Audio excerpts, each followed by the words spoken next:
PW Insider broke the news this week that two mainstays of Impact Wrestling have left the company and they are likely headed to WWE, which was all but confirmed the other day by Triple H. I think it was on a conference call.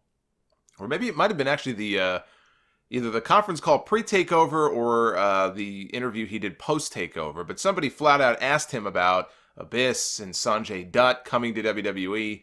And they haven't put any kind of press release out about this yet, but he didn't deny it and all but admitted it. So they are on their way into WWE.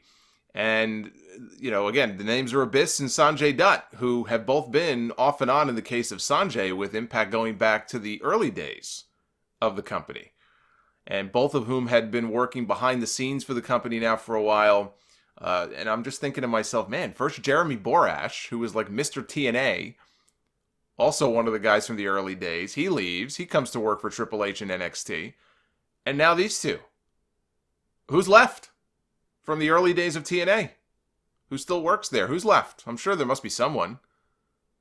But off the top of my head, all the key players are gone.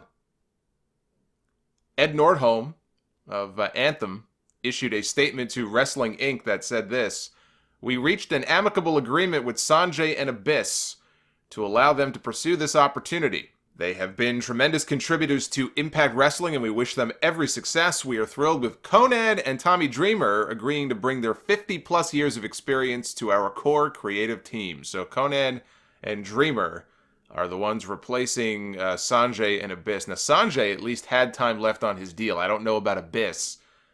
So they let him go early. I'm sure Dash and Dawson must be very jealous. He had been one of the head creative voices, head writers for the company backstage. Both guys are expected to be working for NXT on that brand, which is where Borash works. Sonjay has been with Impact, like I said before, off and on since the early days. Probably a good, I would say, if you add up all his years in the company, it's got to equal about 10 years. But it's the Abyss thing that threw me for a loop. I was genuinely shocked when I heard this news that Abyss was leaving Impact to go to WWE. Abyss is 45 years old.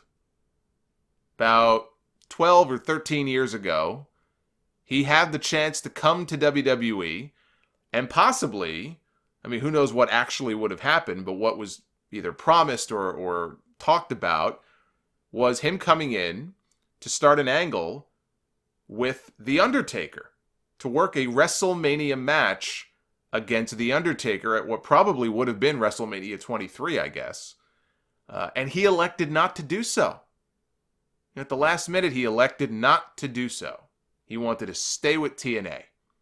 He was the heart and soul of that company and one of the very few originals even left after all the other ones had disappeared. I was there for his Hall of Fame induction a few years ago that Impact threw him in New York. That's where I shot that video of the big brawl at the end with Austin Aries and Johnny Impact. That was at the tail end of Abyss's speech. They did that angle leading up to Bound for Glory.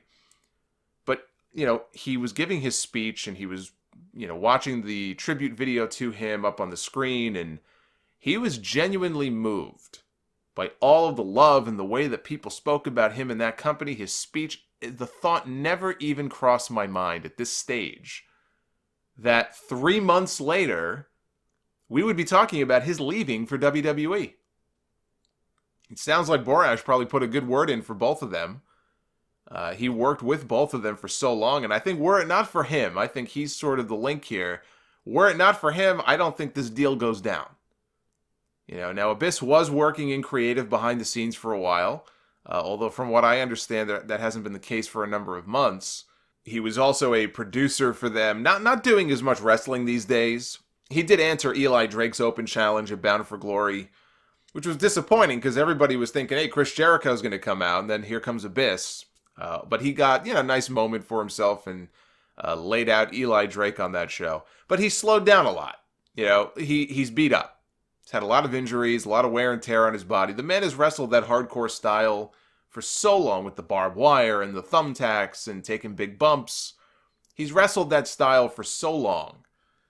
45 years old. This is the Sting thing, where had he come in a lot earlier, there's lots of different guys that he could have worked with. Now, I don't know that he has much to offer in the ring. He can do a match. It's not like he's incapable of having a match. He's got his style that he does.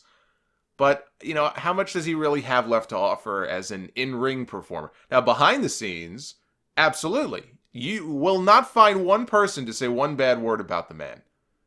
One of the nicest guys you'll find. Always willing to help other people and give advice.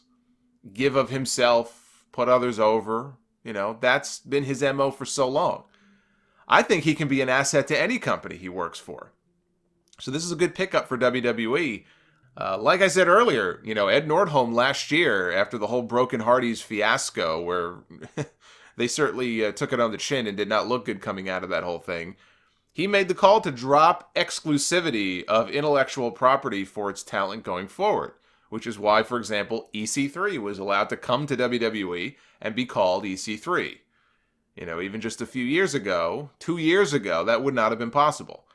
But you own your name and gimmick now, and Impact will let you take it with you and go wherever you want when you're done with the company. And you know what? Hat tip to Impact for that. For all the things you could say about Impact and things that have been done over the years and different regimes and management that the company has had, that's awesome. That's something that I wish WWE would do. I know why they don't. They want to protect their intellectual property.